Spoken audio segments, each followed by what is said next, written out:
लाग दे में चूना भाई डब्बा हूँ दुकान के किते ही जिया जिया 100 रुपया रितेश वह मरे बेवकूफ है तो मैं 50 रुपया दे रहा एक गन 50 रुपया तू ही दे एक घन ताही कार की थी दुकानदारी खोल मरे भूख लगी है निकल वा냐 ये मेरे को भूख लगी है मम्मी देगा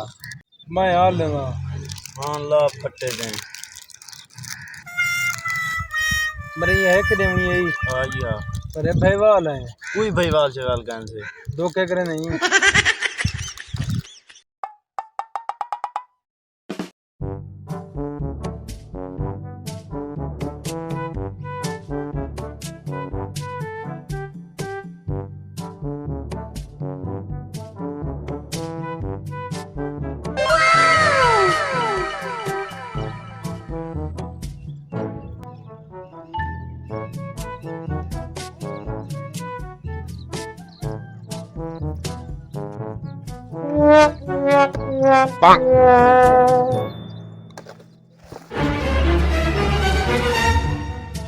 रोज यार मैं कुछ वड जलील की दिखड़े मेरे को लग दी ना कोई काम करना पड़ती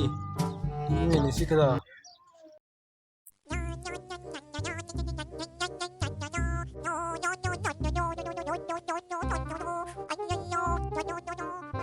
पैसे नहीं मिले ना निकलता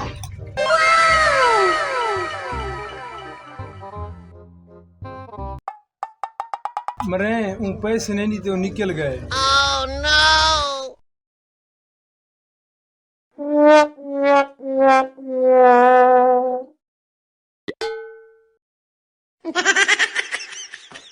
पैसे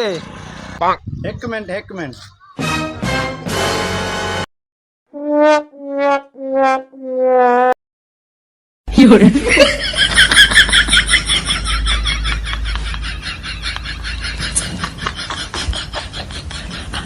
Ha ha ha!